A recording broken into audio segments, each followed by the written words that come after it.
Hello, my name is Mike Finkle, for those that may not know me. I am the founder and original executive director of Honor Owner Maryland, and I retired at the end of 2020. This Lifetime Achievement Award was supposed to be presented last June of 2020 at our annual conference in Ocean City, but the conference had to be canceled due to the pandemic. So it's a great privilege for me to present the 2020 Lifetime Achievement Award to Lauren Young. Lauren Young is the Director of Litigation with Disability Rights Maryland, or DRM, which was formerly known as the Maryland Disability Law Center. We are recognizing Lauren for her many accomplishments throughout her career on behalf of people with disabilities, and especially for people with psychiatric disabilities. We also wish to recognize her for her work and leadership with the cross-disability community and her special support for Honor Owner Maryland and our statewide peer network of wellness and recovery centers. At DRM, she coordinates legal work in consultation with clients and organizations advocating for people with disabilities.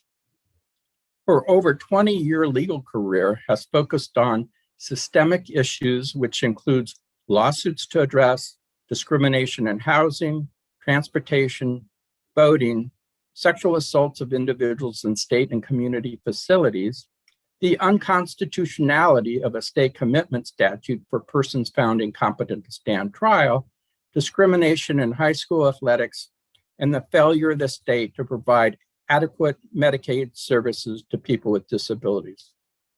Ms. Young also has involvement with the Baltimore City Police Consent Decree and with prison work undertaken by DRM.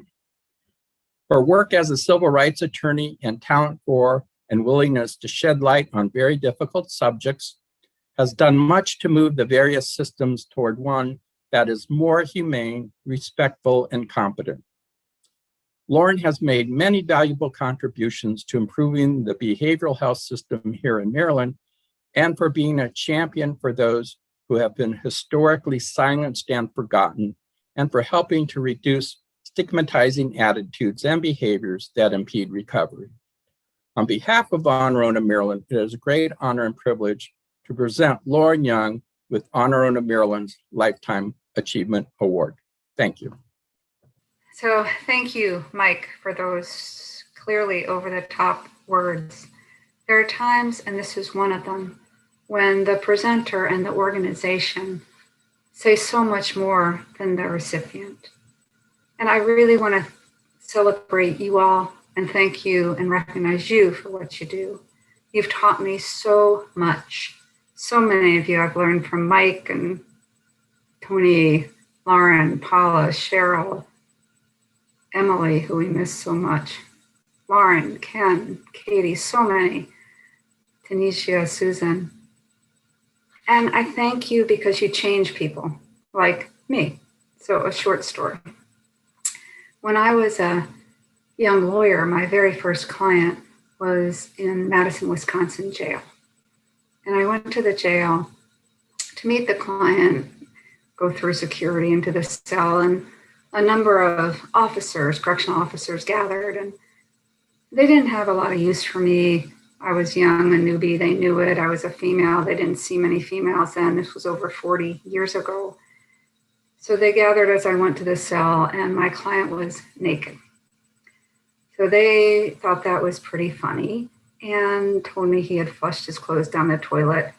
And I puffed myself up and tried to take charge and demand that they bring my client a blanket or a towel. So they come back with a washcloth, which he puts on his head, and the guards continued to guffaw.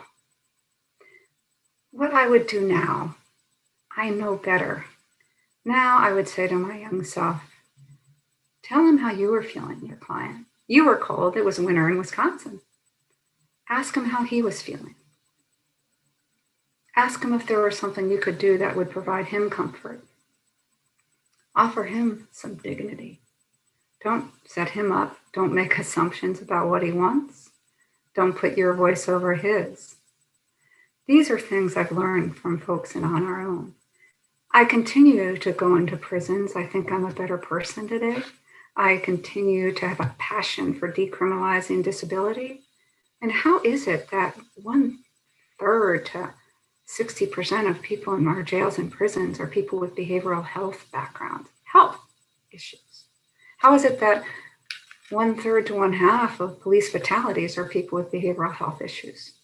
How is it that the Department of Justice found the Baltimore City Police Department used excessive force against people with disabilities, even when there was no criminal activity, and that they made situations worse?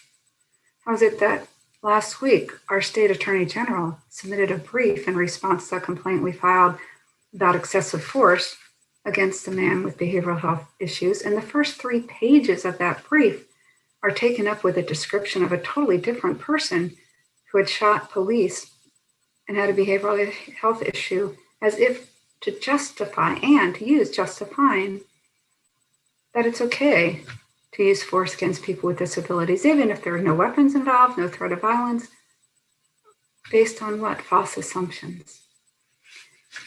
And we know from on our own that this is true. We know that you try to teach us to see clearly, to avoid false assumptions, and that the craziness and crisis in our systems are based on distorted perceptions. And on our own is the best teacher about trying to change that. So I thank you for that. You teach by example what our community can be, how we can support one another. We can also do at the same time that we're caring for others, engage in campaigns for health equity, engage in campaigns to stop coercive practices, restraints, seclusions, responding instead with concern about trauma, recognizing that. We can support peers as the first responders for mental health crisis, not law enforcement, criminal justice, commitment, detention, voluntary medication. And the same people who teach us this, you teach us also to take time for ourselves. So we can support others, we can support causes, we can support ourselves, but we can do it not all at the same time, because we can trust that when we need to step back, others are there to step forward and carry us forward. And that's the kind of community I want to be part of. You all propel me forward with such a vision, and I really thank you for those gifts. So to On Our Own, I say thank you and onward.